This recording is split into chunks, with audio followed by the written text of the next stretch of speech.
have questions about the last lecture that you can remember about? Nothing much. So we so far we're doing plastic sediments. We have relief.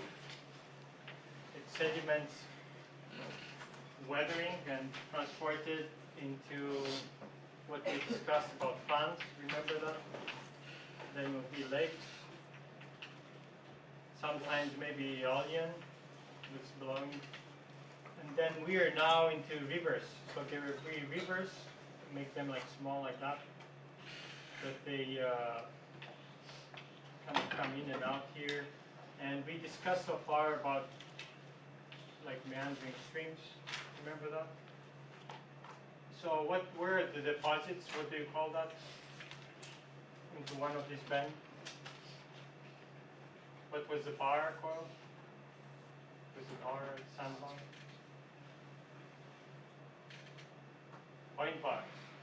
It's a point, so the idea is it's attached here. So the sand is there, and then we have an erosion as the flow goes. And what's important for you to remember is that the outcome of this deposition was kind of finding out pattern. Remember that the coarsest grain at the bottom, then it's sand, maybe cross-bedded, and then ripple, and then just mud. So overall, the grain size will be like a coarsening up, or finding out pattern. And that's what you see in the logs. This senior river. You have to remember that beyond the test you have. Okay. This patterns is all what you see in the subsurface. Now that I told you the secret, remind me to turn the microphone on. So today we'll continue with river patterns.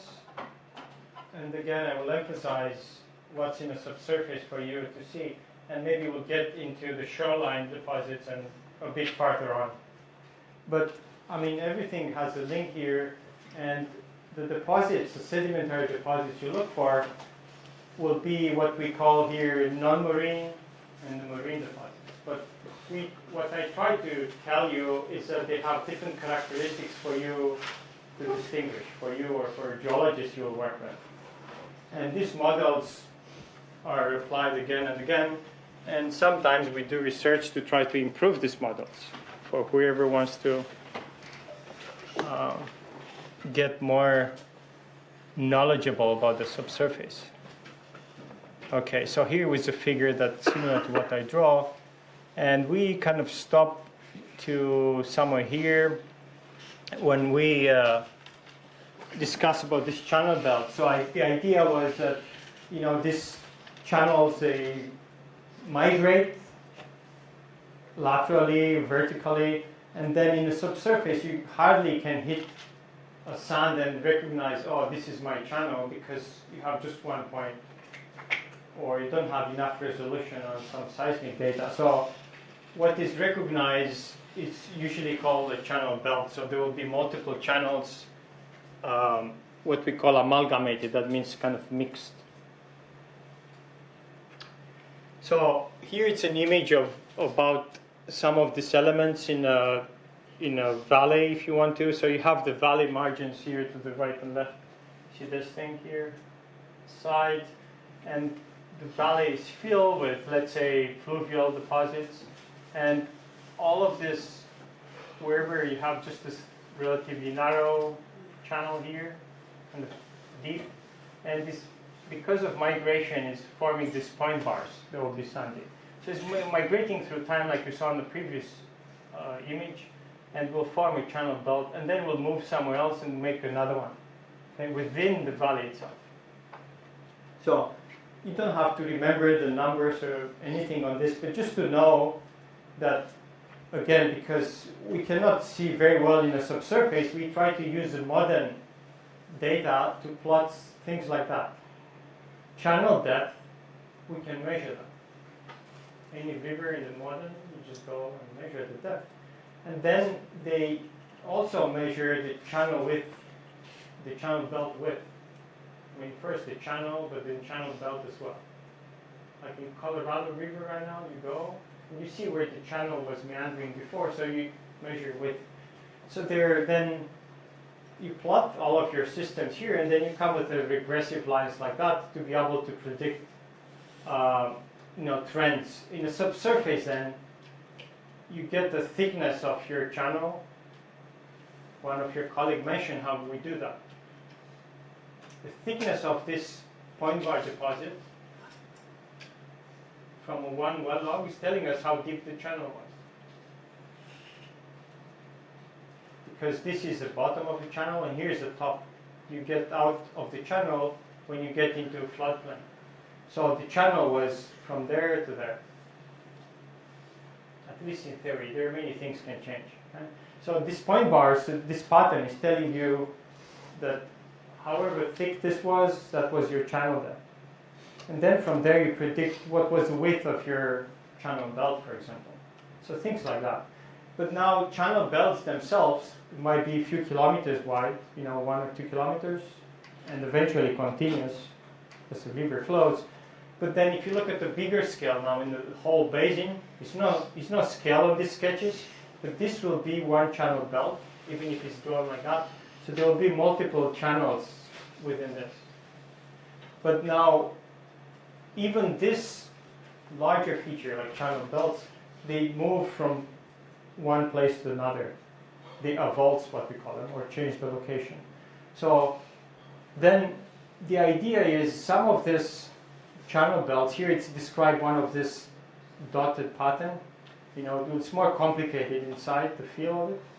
But this can be vertically be stuck like that without touching each other. Without touching means the sands or the coarser deposits, they're not in contact with each other, because what is in between? What type of material? What type of sediments? Someone have a guess? Will be mud. So the sand is in the channel, and here it's just overbank deposits or the floodplain. Okay. So here you should see this. Here was the channel, here was the floodplain. So each time when the channel was in flood, was putting fines outside. And that's how you build the stratigraphy up. So here it's emphasized sand and mud at the large basin scale field. Okay, so if you look on the map from here to San Antonio, you will see a few rivers, and in between there are no channels. All of that will be fine material. The alluvial plain, fine. So it will be something like that. Okay, so we started these rivers and we'll get through different type of channel pattern. So why do you think people care if this is a braided pattern, like we say, with multiple channels active at the same time and sandy bars in between? They call it the braided streams because it's kind of coming and going, like separating and coming together, the channel, the flow. So why do you think we care about this versus sinuous patterns?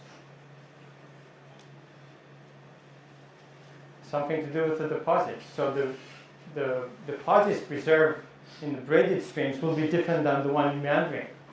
So then we'll look at them in the modern, again, to be able to predict what's in the subsurface. So the key point, difference you should remember, beyond our test or beyond our class, is that in the braided stream, the sediment, or the bars, with that they're made out of sediments, migrate mostly downstream. And in the braided streams, like you saw previously, the sediment is not attached to one point on the side that's migrated laterally, but the sands on the bars, they migrate downstream, according to the big arrows. And it's something else people emphasize, and the argument if it's correct or not, but you should take it as correct for now, is braided streams are coarser grain. And because they're coarser grain, or they're coarser grain because they're steeper. Steeper gradients closer to the mountains. That's what people think about braided streams. But again, there are examples that the coarser grain part is not holding.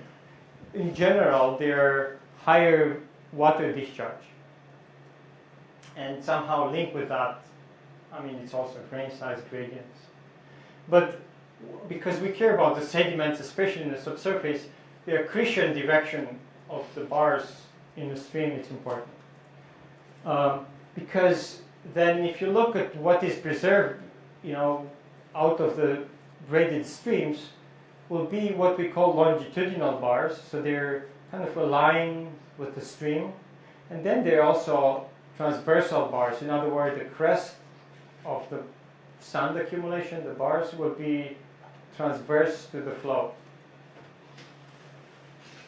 But you see that this sketch telling us from the beginning the sand within this flow is different than those point bars we're talking about here. Okay? And there are ways now to kind of separate how we recognize this in the subsurface. First thing, again, to emphasize, again, here is graded, here is sinuous. Why is it be that? This might be sandier or maybe stronger stream here. Here might be finer sediment, okay? Maybe lower discharge. And emphasize that graded streams are in general coarser. And here will be some gravel making eventually conglomerate when they lithify. And within this deposit, you might see imbrication, preferential orientation of the rocks. Remember imbrication? You have some of the larger clasts kind of inclined toward the flow. Here it's more example of the streams that they look graded. Here it's quite a small stream, but you see that quite often.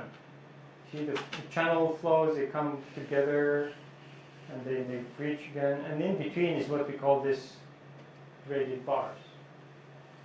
That, remember, they accrete down. Accrete means they build the sediments in one given direction. They accrete downstream. And here's more example. Here's Platte River in Nebraska. Oh, which way the flow is going? It's going to the left. 100 meter scale. Someone here walking on such a graded streams. Again, coarse grain, pebbles, sand, and with the bars which migrate downstream. Have to watch out. Even if you say downstream, some of these bars do migrate laterally, but dominantly, they go down with the stream. Okay? And how we recognize that's an outcrop. And we have projects that look at these things. In the outcrop, you see a sandstone, like we have here, and you see this inclined bed. Do you remember what we call these things? Anyone? Cross beds, yeah. Saying here, cross beds or cross strata. Okay? And I think here is pointing to a scale, maybe it's a hammer or a pencil, but this will be some 20, 50 centimeters. Okay? And they go to the left, they deep to the left. That means the current was to the left. Now, how do we know if this is a graded stream or a meandering stream? Any idea?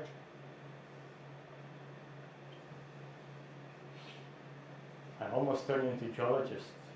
That's a question for our students as well. And they are getting it right sometimes or wrong sometimes. So the idea is this: you have this cross beds like this, and this is the flow direction. Okay. So now we discuss about the accretion surfaces. Which direction the bar is migrating. These dunes are forming in a stream, and they're making the bars. Now, if the surface which they're building into is dipping the same direction as the cross strata, that means they go forward accretion. If the surface in between will be like this, and the cross strata, they go like into the screen, that means the flow is at a high angle to the accretion surfaces. So in other words, you measure the inclination of the surfaces like this, on which the cross strata migrate. See the surface there, might be another one below, and this will be the bar tops on which the cross strata migrate. And then by measuring those directions, you say, oh, okay, well, they were kind of dipping the same direction, so that means it was a braided stream. Things like that. So it's not very often, I mean, it's not easy to do that in a subsurface. In a subsurface, what you might have one of this well log record. You know, here it's an electric log, pretty old. And then here, that's an approximation of the grain size just from the pattern. Now it's telling you how much sand versus mud is. Let's say here, when it's going to the left, is sandier, muddier, sandier, muddier. And then you come up with, well, this was a grain size pattern. Is this different than the point bar or the same?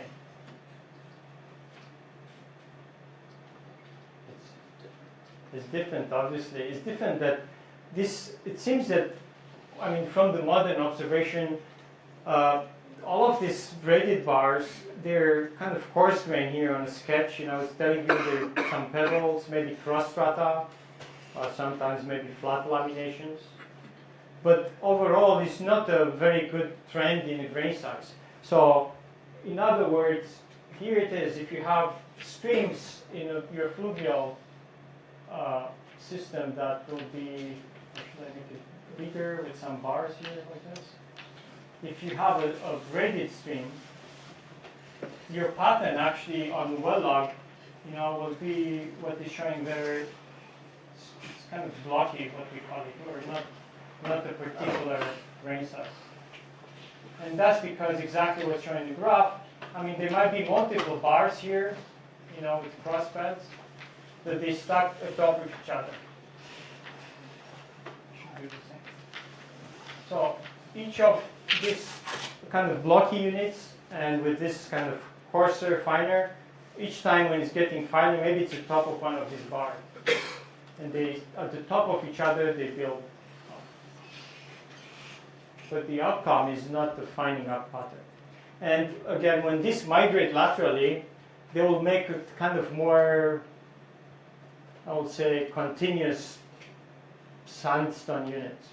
So I say more continuous in the idea that you don't have internally, you don't have those accretion surfaces and isolated smiley face geometries like the meandering streams. Okay. Again, this is a sketch, but this is what you expect in a subsurface of some of these braided streams.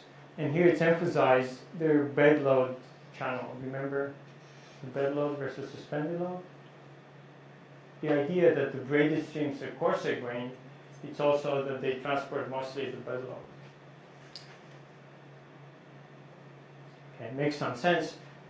One more idea about these channels and fluvials before we go into the coastal system is that some channels are straight, and straight means that they have low sinuosity.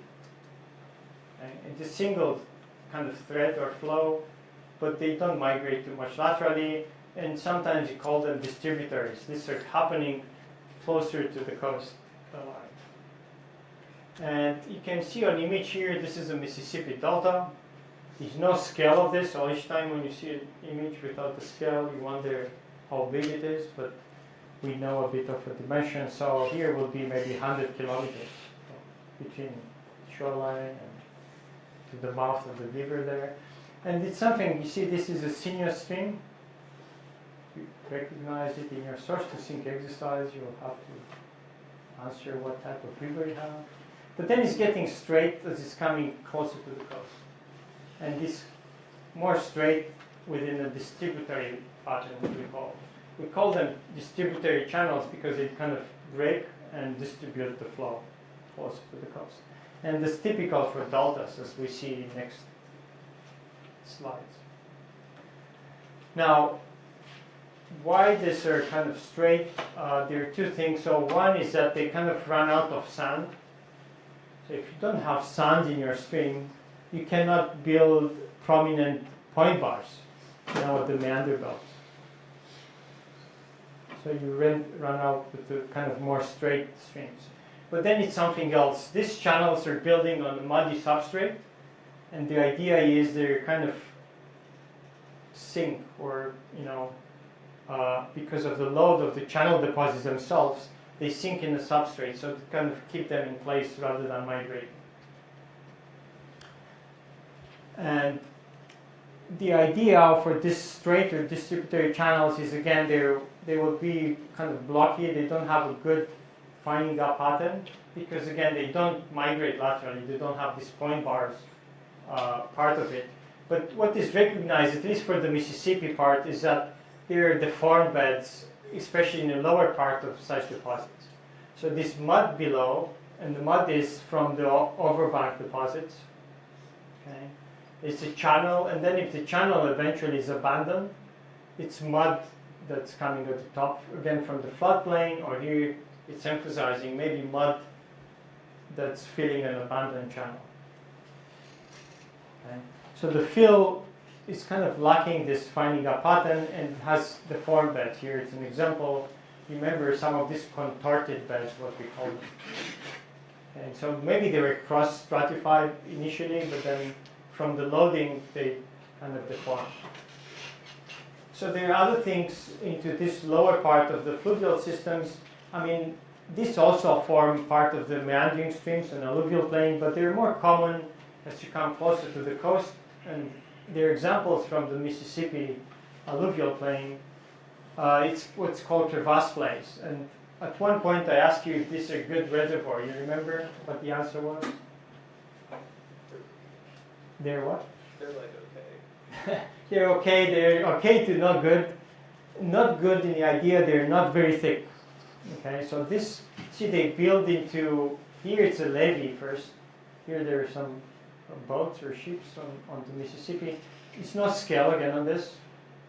This is about 1,000 meters, 1 kilometer, 3/4 of a mile.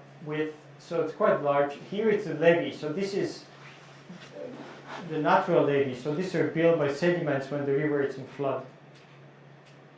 And it's getting out of the channel, flooding. And then here is that we call crevasse play. So there are breaks through the levees, and the water is going out, and it's building some of this kind of distributive patterns of a splay.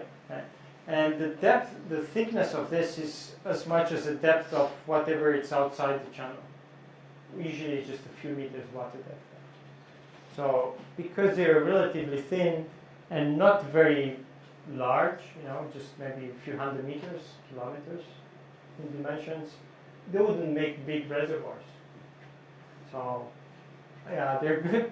I mean, any reservoir is good, but they will not be large, and because of that might not be prolific.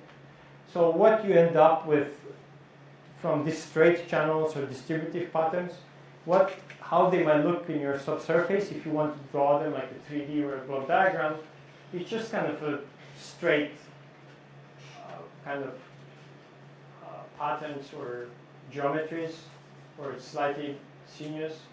And with the fill that's here described as concentric, maybe migrating a bit laterally, but not laterally very extended. And here it's also depicted there might be crevasse plays attached to some of these straight channels.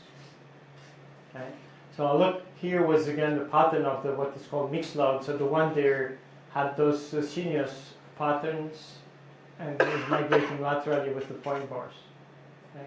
And these lines are important, even if it looks like a sketch here. Remember why some of these lines become important in the subsurface? The accretion of the point bars. Why it's important to have it as a model is because this might be muddy and fine deposits and then become barrier to our reservoirs. Questions about this? Things to remember. Questions about the fluvial systems. There are channels and channels and channels. Different pattern, which might be in a subsurface, might represent different type of deposits. What do we have here?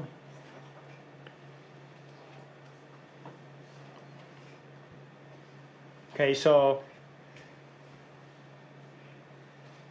in the fluvial systems, a lot of these bars, they have this finding up pattern because the channels migrate.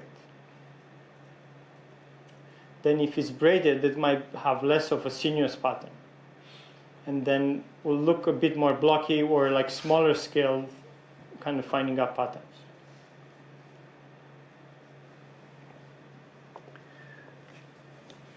When river will reach now the coast, we have what is called delta systems. And we also discuss about shore zones and shelf systems. We'll see how much time we have, because all of these three, type of depositional systems between the shoreline and what we call the shelf edge are quite important, but we'll see how much we can do in 45 minutes. So when we reach this, with rivers reaching this shoreline here, the sediments will be dumped into the basin, and we have different type of delta systems. And the same reason we classify the rivers, we will classify the type of deltas. Each type will have different sandbody geometries. So you'll be able to predict in a subsurface, we have to recognize what type is. Okay.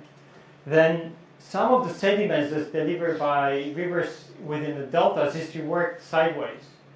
And we have to recognize then this as different systems than deltas. Again, because they will have different geometries of the sandbodies. And then we'll see when the sediments are reworked farther out into the shelf, what we call it here, again, the sandbodies might look different. But that will be a bit of repetition of the ideas, so you should get that clearer and faster. So here with the delta, the name itself is coming from the Greek letter delta. And that's because it was a historian that he looked at the map of the Nile River delta. So it looked like a delta, kind of upside down, and he started calling that delta. Okay, so we stuck with that. Even now we recognize many these river deltas, they don't have that geometry exactly, but we just stick with it. Now, when we look at the delta, by definition it's a progradational sedimentary body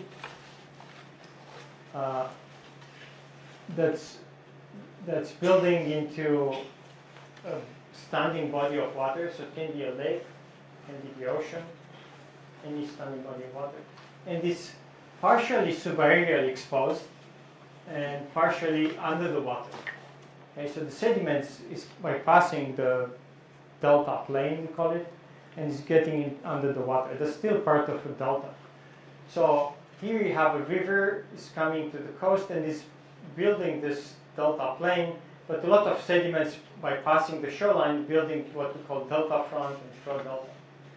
Quite a large area under the water.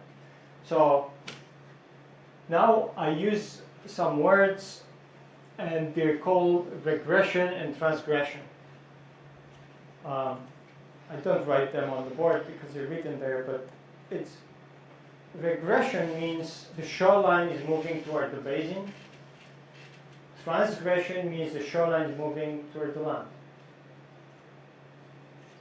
So the deltas are regressive systems. That means that you bring sediments to the coast and build it toward the basin.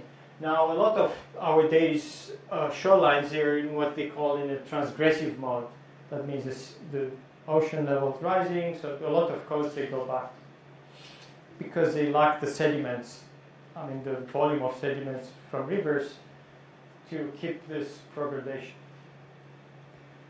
Now I use another word, progradation, which is a bit confusing, but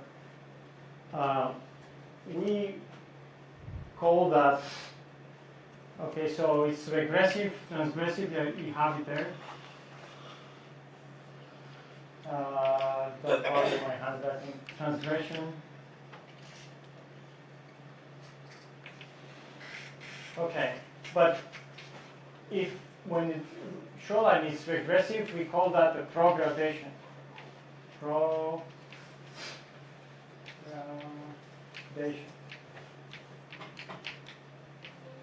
Okay, so the regression is referring to the shoreline. The system itself is prograding the delta. Okay? And when it's going backside, it's called retrogradation. Retro, like back, gradational. You'll see this on the next slides.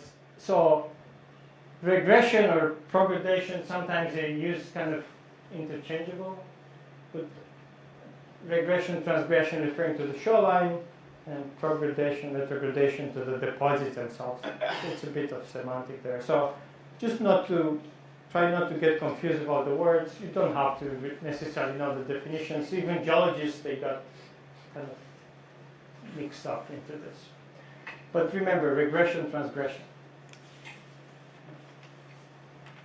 So why is that happening is because we bring more sediments to the coast, and we fill that empty space into the ocean. That's called accommodation. Accommodation for sediment. So when we do that, we build out, and that's case 2 here. You have a delta build out when you build the sediments out, despite even the sea level rise. If you bring more sediments, you build even with sea levels rising.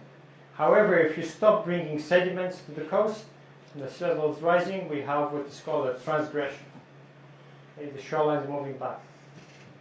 And this is important because do you remember how low was the sea level at the last low stand, what we call it?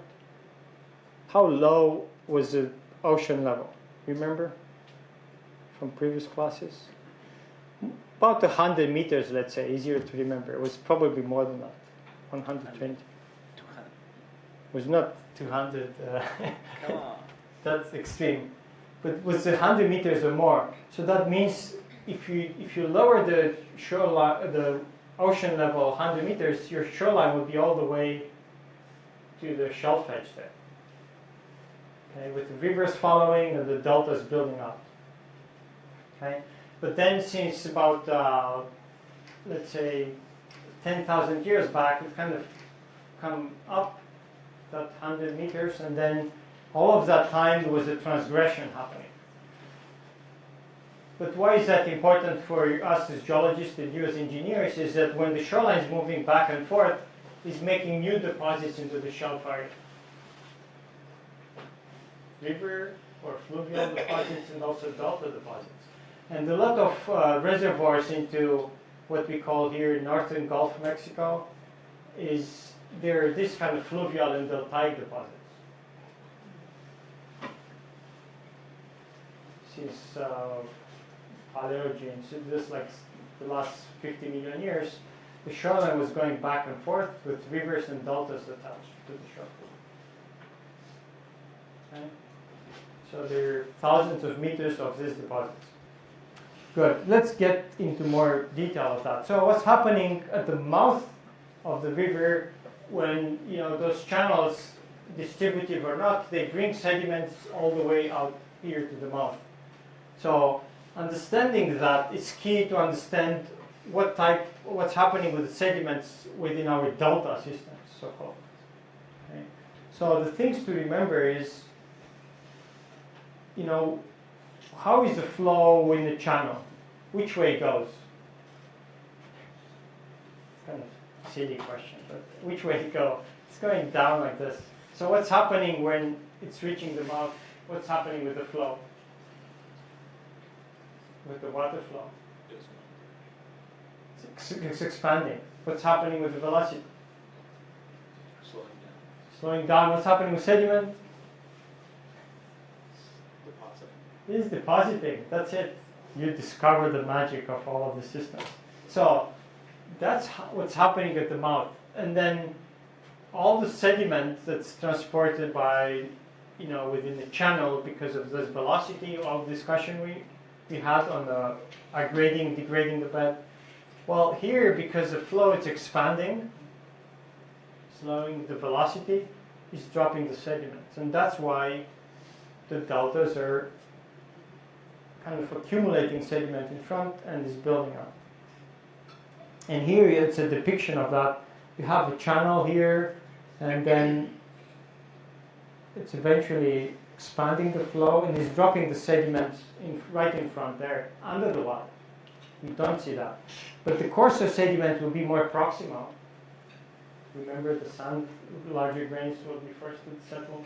And then it's finer and finer as you go out into like silts and mud or clays. Okay? So then if you do a cross-section across this, you have a channel, and then you have under the water, here's the water level, what we call the mouth bar. A bar of sand, but forming at the mouth of the channel. And it's sandier here and kind of finer as it's going away. It's finer because, again, here will be sediments that will be transported with lower velocities. Make sense? Okay. Keep in mind because we'll complicate that idea a bit more. Okay. So once you have this bar here right at the mouth, the flow might want to go around it. That's also important. So one channel is forming a bar in front, and then it's trying to split because it has already an obstacle in front. What's happening if you have waves coming from the basin? And all basins will have some waves, larger or smaller. So if the waves are coming here, this is the front of the waves. Remember, this will be the crest of the waves. If you see waves on the surface, we refer the front as the orientation of the crest of the waves. If the waves are coming straight into your mouth, we'll rework those sediments. We'll kind of resuspend and move around, and we'll make the bar elongated like this. What we call it, elongated along the shoreline, okay, or along strike, we call it. If the waves are coming at an angle here to your mouth, what's happening, we'll take the sediments and move them kind of sideways. So then we'll form a sediment like a ridge or sediment sandy spit, it's called sometimes. Okay? So it will be a ridge that will be parallel with the coast. So what's happening if we have tides? You know about tidal currents or tidal waves? Did you see tides when you went to the summer? Everyone saw them? How high the tides can go?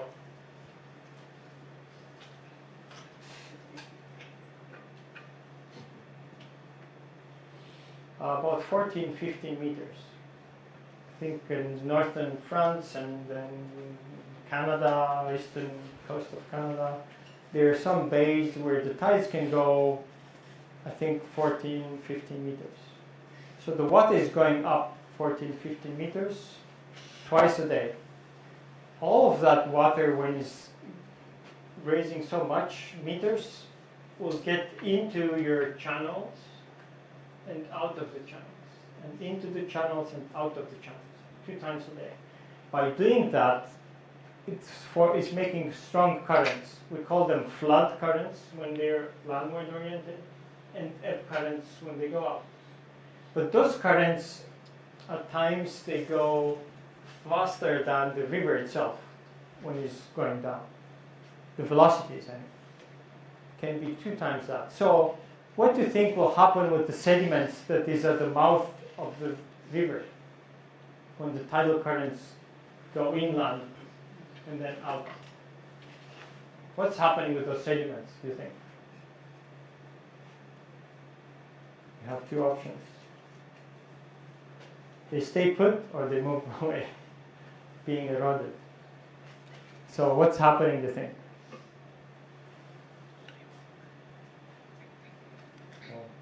No one wants to try an answer? They're eroded and transported because, again, the currents are stronger than even what the river is doing. So, and then the sediments will actually orient, the bars now will be reworked and will orient parallel to the tidal currents. See, because those sediments at the mouth will be reworked, will be pushed into the mouth of the river, but then at the ebb currents will be the tidal current plus the river currents pushing the sediments out. And then it's keep doing this every day.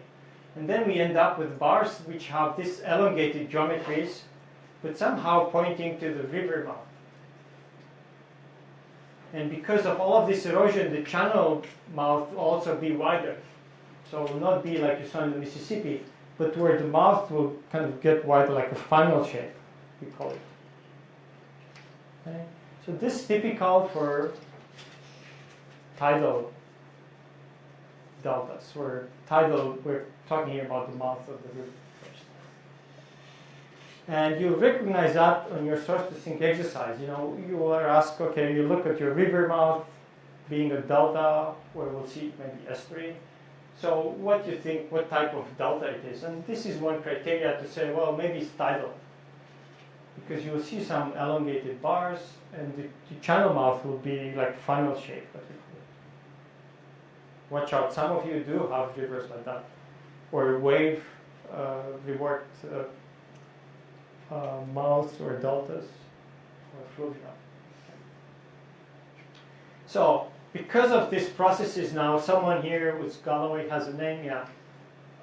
Bill Galloway, he was a professor here, he's still around but retired. He proposed in 75 a way to classify these deltas.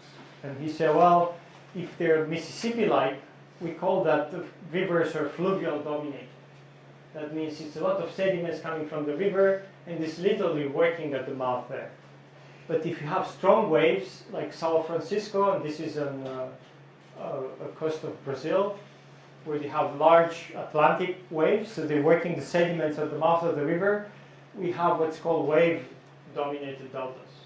And if you have strong tidal currents, like Fly River, it's in Papua New Guinea, north, I think west of Australia. Some of you might have that river actually too.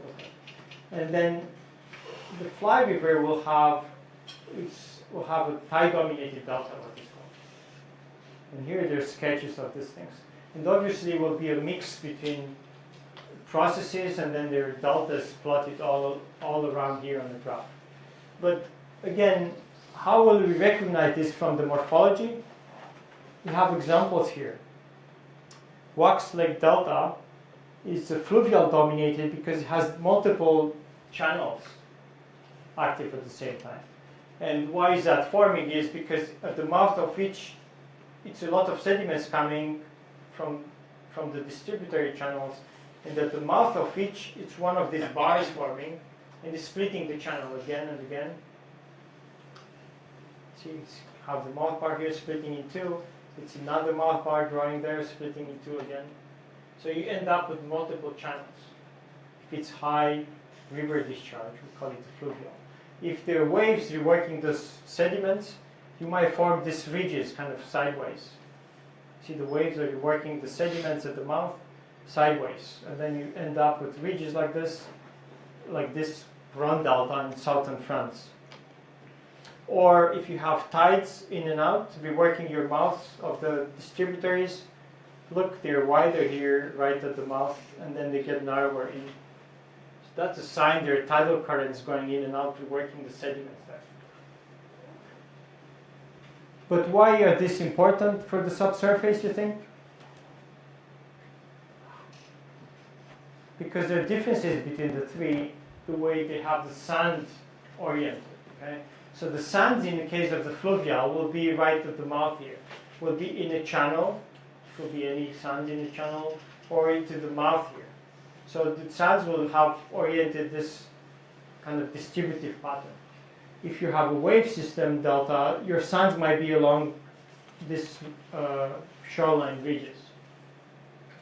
Okay, so have a geometry kind of following the shoreline pattern. If you're in a tidal system, your sands might be into those ridges or bars kind of in and out the channels. So here are other examples of such deltas. And there are questions. Can you recognize what type of delta is from the morphology? The answer is yes. By the number of distributaries, the shape of the channels, the orientation of the sands. So you recognize here it's a wave system, has all of these ridges like this. They're more or less parallel or sub-parallel with the with the shoreline, and it's just a low number of channels.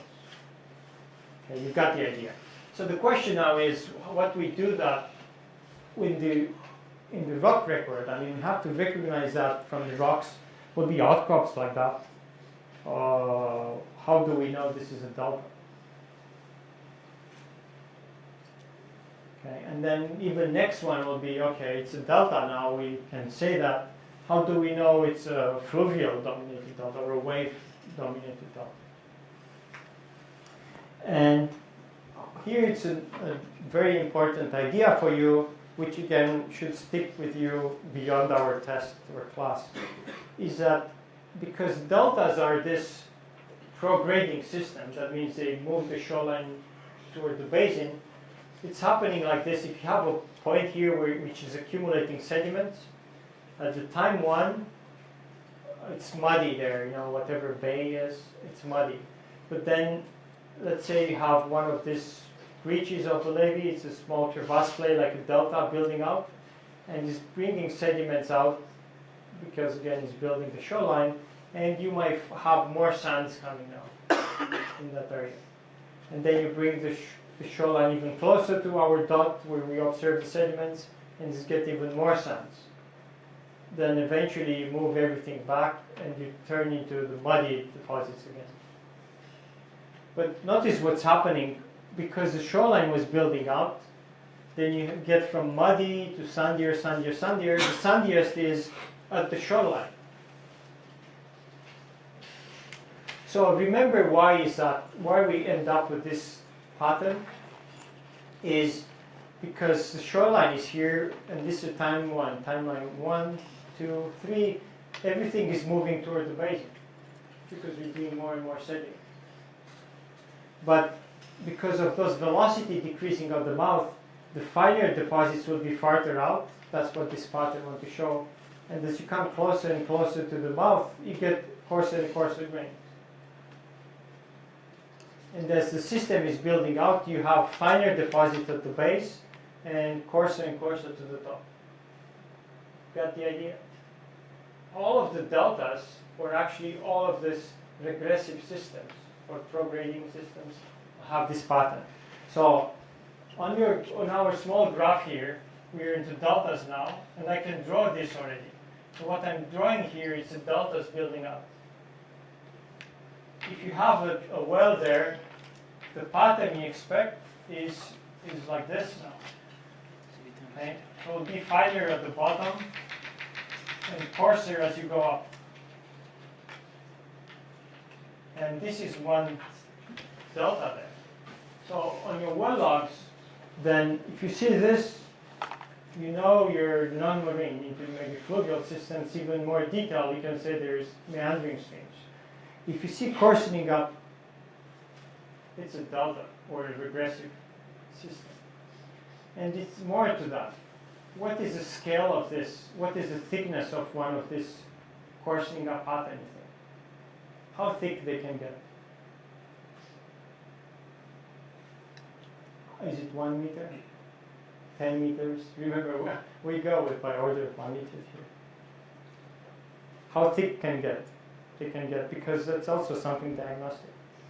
We have a scale here that say 100 meters in feet, sorry, not meters, but that's about how much this can get. So it will be tens of meters. You know, I can put 30 meters, but they can get as thick as the water depth on a shelf.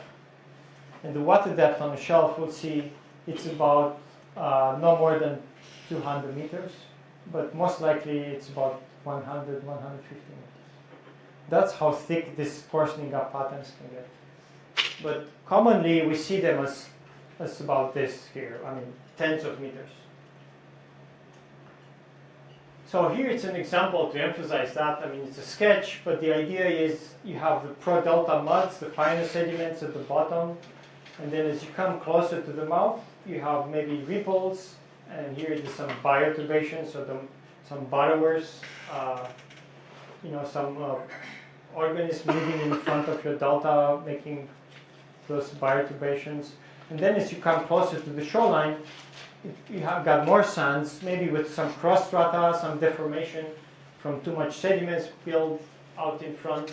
And eventually here you get out of the water, passing the shoreline, into the delta plain, like plants and other things. Okay? So all of this in your wireline log will have a coarsening of pattern. Now you know the secrets.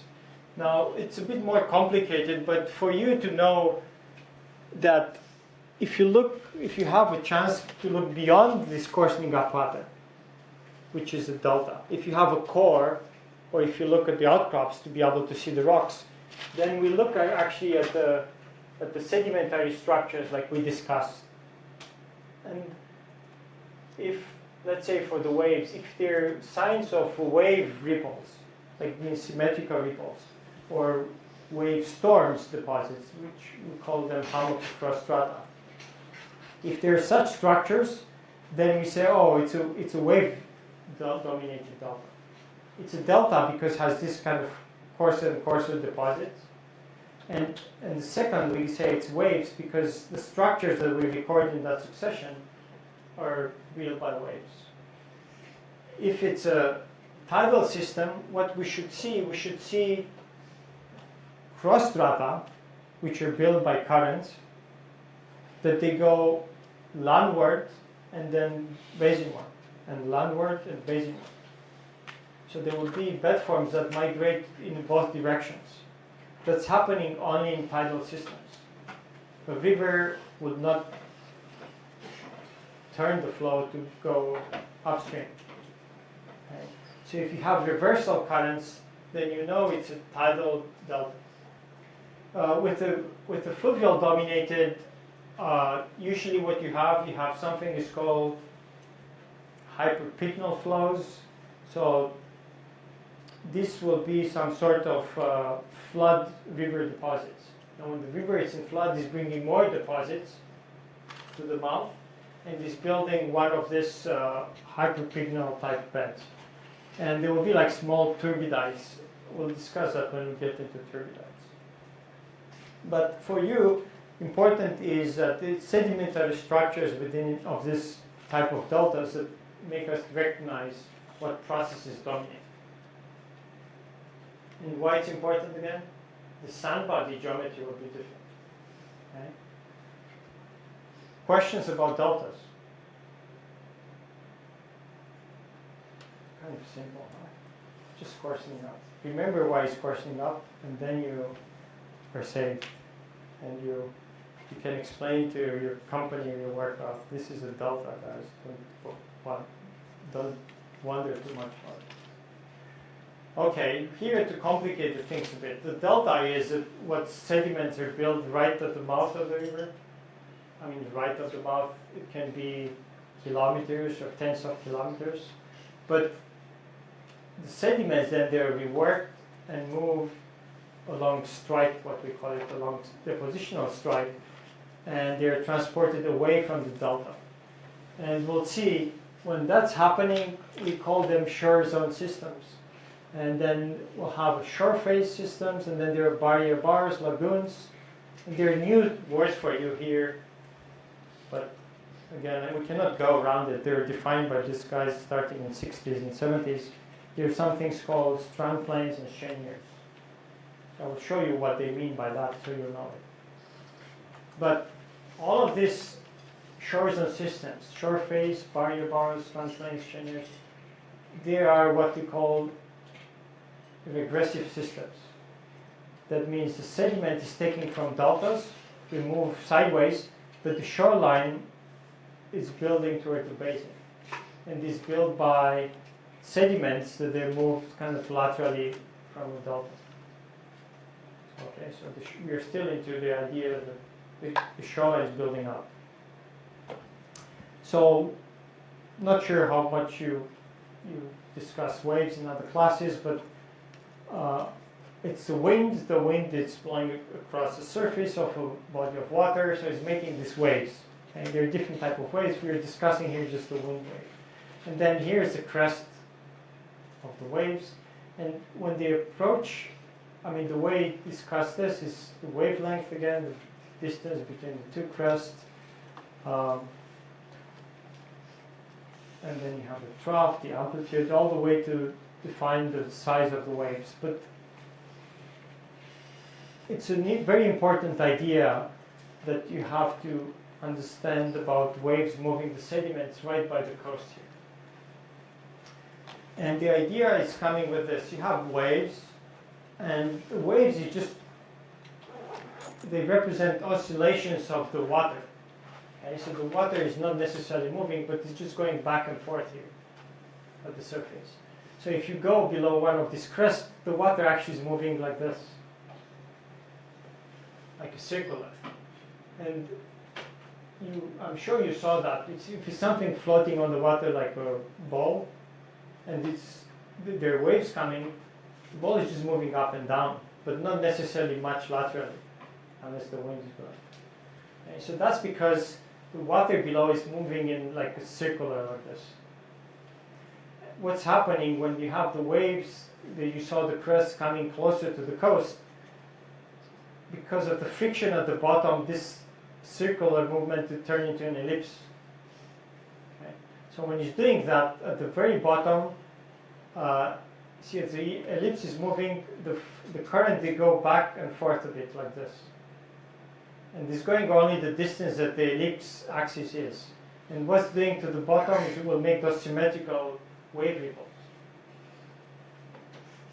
If you see this preserved in your sedimentary structures, you know it's made by waves. Okay? And there are ways to describe this and link maybe with the velocity of this orbital velocity of the waves and get the size of the waves, things like that. But we don't get into that. But just to know, if you have symmetrical ripples, it's because of the waves, they're moving like that. So what's happening when the waves are getting closer to the coast, right to the coast? These ellipses, they're flattening even more, and right at the shoreline, you actually, where you saw the waves breaking, they move the sediments in just one direction, to the land and back. Okay. So here it is, you move this, you make it ellipses, and they eventually move just back and forth here, closer to the coast. And that's called the surf zone.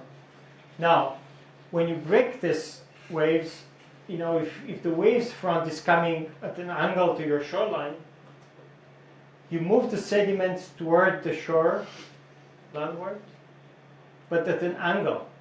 And then, as you saw, the water is returning to the basin, is going straight down. But then the next wave's coming, is moving it kind of sideways, and then it's washed down. And it's moving sideways, washed down. So this is what we call the longshore current. And then it's moving with sediments with it. Okay? So because of the waves are coming at an angle, they move the sediments, you know, landward, and then it's washed back, but at an angle. So because all of this pattern, the sediment is actually transported sideways.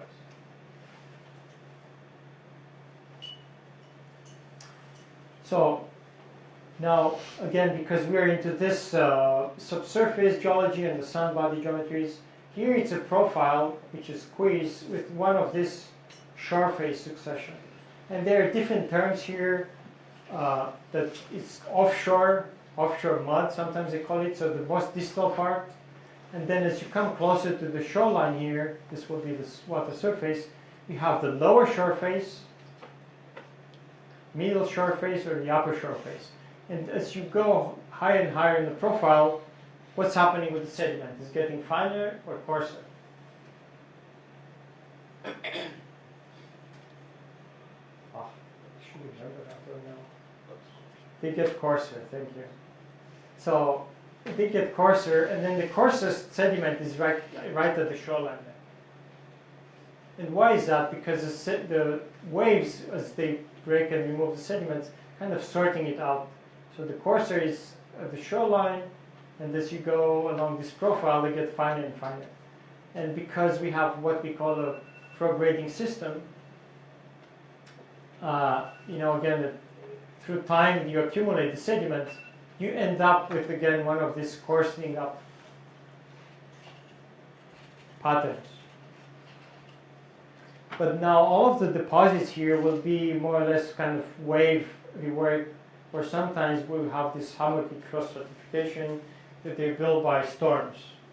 Okay, some structures they're built by storms.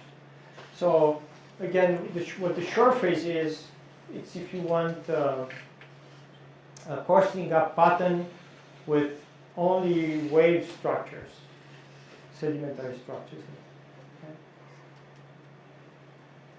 Let's get into some of these other words that you might find when you work on some of this, let's say shoreline deposits or systems. Is this strand planes, cheniers, and barrier bars. The way to remember these things is this: is if you accumulate the shore faces, like here, prograde them toward the base. It's like a 3D diagram to understand it. So it's sand there, and you have these dipping surfaces. This will be the profile of the shore face, and this building up. So if all of this is like kind of sandy, we call that a strand plane. If you have mud in between, see like mud, like a small lagoon there, but it's not lagoon, like a bay, or even accumulation of fine sediments, and we'll see that. We call that a mud-rich strand plane or cheniers. Okay, so cheniers are sand and mud alternation, and I will show you how that might form. And then if you have a large accumulation of water beyond your shoreline, the system that is between your lagoon or bay and the ocean, it's actually a barrier system. So it's a barrier between your lagoon and the ocean. Okay?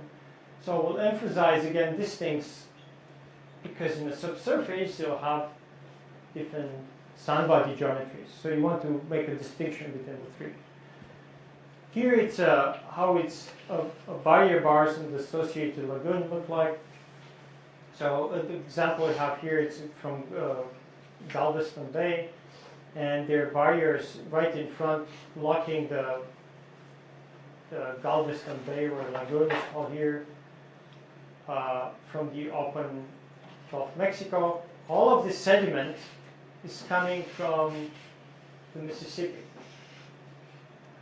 And the way it's transported is through this longshore current. Like the way I show you, the waves are coming at an angle, and you're working the sediments on the shore face, and eventually it's moved along. And that's why here you have this kind of arcuate geometry. Okay, so the sediments are moved in there, and because you have an inlet here, inlet is bringing some sediments from the continent, from the bay, and then it's building out the shoreline again, and then here it's another barrier, it will be this Bolivar barrier.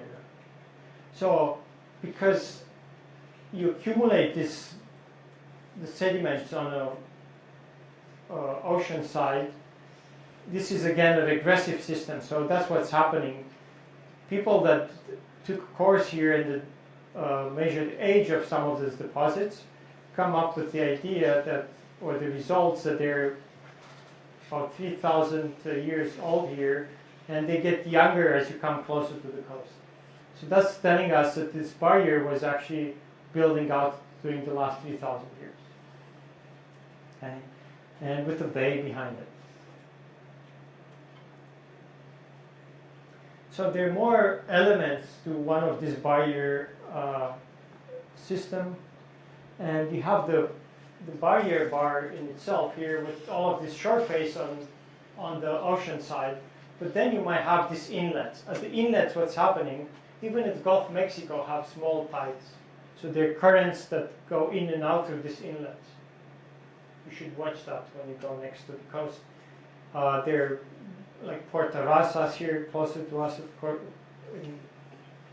Corpus Christi, and then closer to the coast of Puerto Razas. It's a tidal inlet, and the currents there are quite strong. Strong means 1 or 2 meters per second, again like a river flow. But you see currents going in and out. And what's that doing to our sediments? They're moving into the bay or outside the bay, forming what is called flood tidal delta and ebb tidal delta. Me, myself, I don't like this tidal delta words here because it will mix up with our proper tidal deltas. And many times it's good to call them tidal inlet deltas or something like that, just to make the point that they're really small in dimension. Okay? But other things that you see is when the storms are coming, we have quite often here yearly at our coast, the storms are overtopping the barriers and moving the sediments as washover fans. Okay? So this is another element that you might recognize in the subsurface. So the key in the largest will be this barrier bar, but there will be sediments that they get thicker and concentrated along this tidal delta, tidal inlet channels, and also some washover fans. So again, why is this important is to recognize the geometries and thicknesses of the sand bodies in the subsurface. So again, here you have close to one of these tidal inlets, you have the wave front coming oblique. The sediment is moving up and down, but accreting some of these sand barriers. And when you come into one of these tidal inlet area, the sediments that transported along is work in and out. Okay. As a block diagram, what you might have here, again, is this accreting surfaces towards the basin, like a regressive system. But where you have one of these tidal inlets, the channels might get deeper, so make deeper scours, deeper than the shore face thickness, and then they migrate laterally. Okay? Because through time, as the waves are pushing the sediments, the tidal inlets migrate laterally. So the geometries that you might end up in one of this tidal inlet area is more complex, but eventually give you thicker deposits. The washover fans is not much to mention. It is when you have here Gulf of Mexico, when the storm's coming, it's breaking through the barrier and it's making a deposits in the back of the barrier, and will have this kind of fanning geometry. Will this be a good reservoir, you think? No. The answer is not, because again, it will not be a very large accumulation of sediment, and the thickness of it will be as thick as deep as the water in the bay behind. So again, it will be 1 or 2 meters or so. So the strand plains can be sandy and muddy, right? So the muddy strand plains, we call them cheniers. All of these patterns that you see on the let's say Google Images or closer to the coast, this will be this can be sandy. If all of this sandy, we call them a strand plain. So all of these ridges are accumulation of sand as the shoreline was migrating toward the basin. So here's an example from the coast of Brazil where the waves are strong and they work the sediments into this strand plain ridges.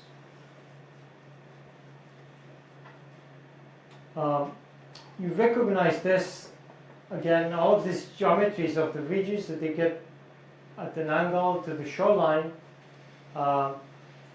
they can get quite wide, like kilometers or tens of kilometers of accumulation. It's mostly sand, so they will form good reservoirs. In the subsurface, you recognize that if you have good seismic, and here it's an image from seismic data that will discuss what that means. But it's like a slice through your deposits, and then these warmer colors represent sand. So then you see here kind of the elongated sand geometries with some channels cutting through. Okay. So this is how the strand plains might look on the subsurface. And here you have a sketch with all of these deposits here at the map view and the cross section to show you this regressive systems that they go toward the basins with these dipping surfaces, so forth. So remember this strand plain or shore faces, they're a very good reservoir. So why do you think it's a good reservoir? Shore face deposits or strand plain? deposits. What's making a good reservoir? Think the other way.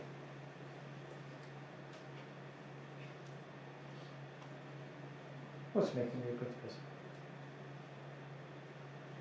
High porosity, high permeability. What type of sediments will have that? Say it, I didn't hear. Sand, but more than that, it's well-sorted sand. So the waves are actually reworking those sediments along the shoreline, and they will be very well sorted. If you look at the sand when you go next by the beach, look at the sand, all of them will be maybe the same grain size. Very well sorted. And then if you accumulate, like here is not the case, this is some muddy and sandy, but if you accumulate kilometers width and 10, 20 meters thick of this well-sorted sands, then that's a very good reservoir. It's laterally extensive, relatively thick, and well-sorted, so you hit the jackpot. Now, the cheniers is when the sand is actually not continuous, but accumulated into ridges like this, with mostly mud in between. The way to accumulate that is the sand is coming from a Mississippi. This is an area of Louisiana here on the side of the Mississippi. So the idea is, the sand is put out by the Mississippi through one of these lobes here into the mouth, and then it's reworked along the coast into one of this maybe sandier unit. But then the Mississippi is changing the location from here to somewhere else, the delta to build up.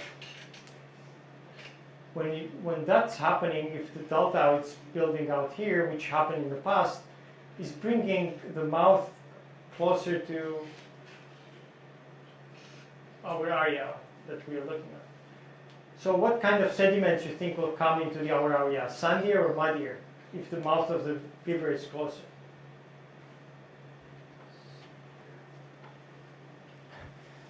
50 chance to get it right. It's more muddy sediment. Because the idea is, if the mouth is farther away, when you rework the sediments, you rework them over a longer distance, so you will sort them better, and you form some of these sandy ridges here. But if you bring the mouth of the river closer, then what you accumulate along the shoreline will be muddier. So then that's why you have an alternation of sand and mud accumulating here. Okay? So the sand ridges, again, will be good reservoirs if you can get them, but will be with the mud accumulating in between. Okay? And here's an example how that might look. Again, with the black here, they're the ridges, the sandy ridges, they're emphasized.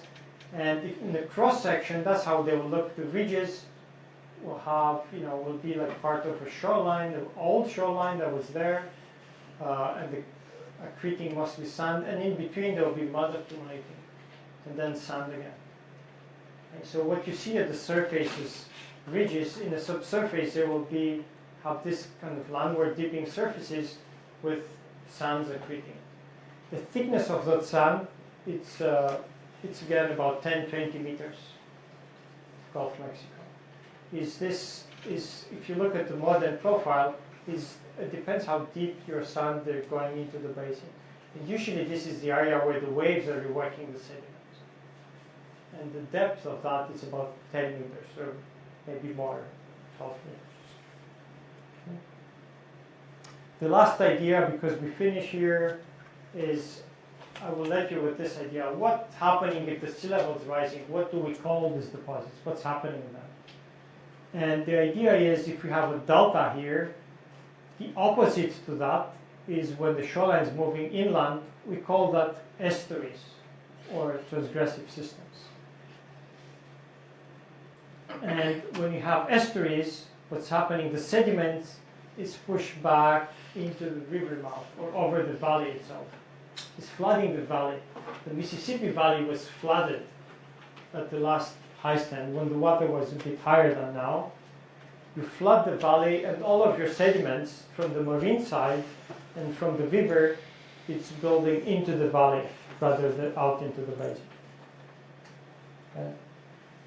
we'll continue the idea from here, but remember that transgressive systems and what we'll have maybe in the future is moving the shoreline landward. Thank you.